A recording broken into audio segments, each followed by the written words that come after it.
എങ്കിൽ ഞാനൊരു ക്ലീശ ചോദ്യം ചോദിക്കട്ടെ? എല്ലാവരും എന്ന് ബിജുചേട്ടന്റെ ഇന്റർവ്യൂ എടുത്താലേ എല്ലാരും ചോദിക്കുന്ന ആ ചോദ്യം എന്തായിരിക്കും ചേച്ചിക്ക് ഊഹിക്കാമോ? എന്തായിരിക്കും സംയുക്ത ചേച്ചി എന്ന് സിനിമയിലേക്ക് തിരികെ വരും? അതിനെപ്പറ്റി ഒന്നും ആലോചിച്ചിട്ടില്ല സത്യം പറഞ്ഞ, അതാണ്. അതുകൊണ്ട് എനിക്കറിയില്ല, അതിന് ഉത്തരമില്ല. അല്ല, നിങ്ങൾ എപ്പോഴെങ്കിലും അങ്ങനെ ആലോചിച്ചിട്ടുണ്ടോ ഇനി സിനിമ ഏതെങ്കിലും ചെയ്യണോ എന്ന് എപ്പോഴെങ്കിലും ആലോചിച്ചിട്ടുണ്ടോ? ചില കഥകളൊക്കെ ഇങ്ങനെ വരും, സ്ക്രിപ്റ്റ് വരും, ചിലതിങ്ങനെ ഒരു സജഷൻ വരും. പക്ഷെ അതങ്ങനെ സീരിയസ് ആയിട്ട് അങ്ങനെ ആലോചിച്ചിട്ടില്ല. അതിങ്ങനെ വരും, അങ്ങനെ അത് കേൾക്കാം. ചിലപ്പോ ഒന്നോ രണ്ടോ കഥ ഈ അടുത്ത് ഞാൻ കേട്ടു, നല്ല കഥകളൊക്കെയാണ്. പക്ഷെ അതിനേക്കാളും പ്രാധാന്യം ചിലപ്പം ആ സമയത്ത് എന്തെങ്കിലും ഒരു കോഴ്സ്, ഇങ്ങനെ വർക്ക്ഷോപ്സ് ഒക്കെ വരും.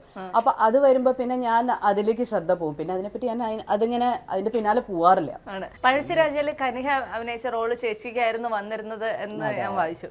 അത് അപ്പൊ അങ്ങനെയൊക്കെ ചില റോളുകളൊക്കെ വരുമ്പോ അത് ചിലപ്പോ ഒരു വളരെ ചരിത്ര പ്രധാനമായ സിനിമയാണ്, ചിലപ്പോ നമ്മളെ അടയാളപ്പെടുത്തുന്ന ഒരു സിനിമയാണ് ചെയ്തേക്കാം. അങ്ങനെ എപ്പോഴെങ്കിലും തോന്നിയിട്ടുണ്ടോ? ദക്ഷ വളരെ ചെറിയ കുട്ടിയാണ്, വളരെ ചെറുതാ. അപ്പം എനിക്ക് ആ സമയത്ത് ശരിക്കും പറഞ്ഞാൽ ഞാൻ ആ മദർഹുഡ് ശരിക്കും എൻജോയ് ചെയ്യുന്ന ടൈമാ. അപ്പൊ എനിക്ക് അതുകൊണ്ടായിരിക്കും എനിക്ക് അപ്പൊ ഒന്നും അങ്ങനെ തോന്നിയില്ല അഭിനയിക്കാനൊന്നും. ഇനി എനിക്ക് ഞാൻ കുറച്ച് പഴയ കാര്യം ചോദിക്കട്ടെ? ഇങ്ങനെ സിനിമയിൽ ഇങ്ങനെ തിളങ്ങി നിൽക്കുന്ന സമയം, അപ്പോ പെട്ടെന്നൊരു തീരുമാനം എടുക്കുന്നു ഇനി ആ സിനിമ ചെയ്യുന്നില്ല എന്ന്. അപ്പോ അതിനൊക്കെ ഇങ്ങനെ ഈ ലൈം ലൈറ്റിൽ നിന്നൊക്കെ മാറി നിൽക്കുമ്പോ എപ്പോഴെങ്കിലും ചേച്ചിക്ക് ബോറടിച്ചിട്ടുണ്ടോ? ഇല്ല, സത്യം പറഞ്ഞാൽ ഇല്ല. ഇത്രയും കാലം ഉണ്ടായിരുന്നില്ല. പക്ഷെ എനിക്കിപ്പോ ഈ കൊറോണ സമയത്ത് കുറച്ച് ബോറടിച്ചു. അതാണ് ആദ്യമായിട്ട് എനിക്ക് ബോറടിച്ചത്. ഇതുവരെ എനിക്ക് അങ്ങനെ ബോറടിച്ചില്ല. കാരണം ഞാൻ മിക്കവാറും ഞാൻ മൈസൂർ പോകുമ്പോൾ അങ്ങനെ പഠിക്കാനുണ്ടാവും, എനിക്ക് ക്ലാസ് ഉണ്ടാവും. പക്ഷെ എനിക്ക് ഫസ്റ്റ് ഇയർ കൊറോണ നല്ല രസമായിരുന്നു. ബിജുവേട്ടനും ഒക്കെ കുറെ കാലത്തിന് ശേഷം ഞങ്ങൾ എല്ലാവരും ഒരുമിച്ച് വീട്ടിലുണ്ടാവും. ദക്ഷും ഉണ്ട്, എല്ലാവരും ഉണ്ട്. അപ്പൊ അത് നല്ല രസമായിരുന്നു ഓരോ കൊല്ലം.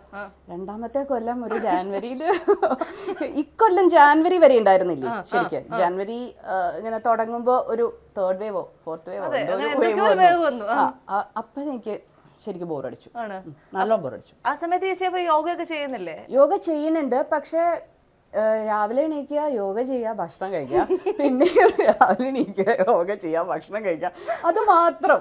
പുറത്തേക്കേ ഇറങ്ങണില്ലല്ലോ. അപ്പൊ എനിക്ക് വല്ലാണ്ട് ബോറടിച്ചു. എല്ലാവരും ഈ ഓൺലൈൻ ക്ലാസ്സുകളുണ്ട്. ഫസ്റ്റ് ഇയർ നല്ല രസമായിരുന്നു. പക്ഷെ സെക്കൻഡ് ഇയർ ഹാഫ് കഴിഞ്ഞപ്പം ഏകദേശം നമുക്കൊക്കെ ഉറപ്പായി, ഇനി നമുക്കെല്ലാം കഴിഞ്ഞു, ഇനി നമുക്ക് പുറത്തേക്ക് ഇറങ്ങാം എന്നൊക്കെയുള്ള ഒരു അവസ്ഥയായി കഴിഞ്ഞിട്ട് പിന്നെ രണ്ടാമത് വീട്ടിൽ കയറേണ്ടി വന്നല്ലോ. അപ്പോഴാണ് വല്ലാതെ ബുദ്ധിമുട്ടിയതല്ലേ? ഭയങ്കര ബോറടിയായിരുന്നു. ആക്ച്വലി എപ്പോഴാണ് ഈ യോഗ അങ്ങനെ ഒരു സ്പിരിച്വൽ പാത്തിലേക്ക് ചേച്ചി എപ്പോഴാ തിരിഞ്ഞേ? അങ്ങനെ തിരിയാനൊന്നുമില്ല. അത് പണ്ട് ശരിക്കും കല്യാണത്തിന് മുൻപ് ഞാൻ ശ്രീ രവിശങ്കറിന്റെ കോഴ്സ് ചെയ്തിട്ടുണ്ട്. അത് ഞാൻ 2 കോഴ്സ് കഴിഞ്ഞതാ.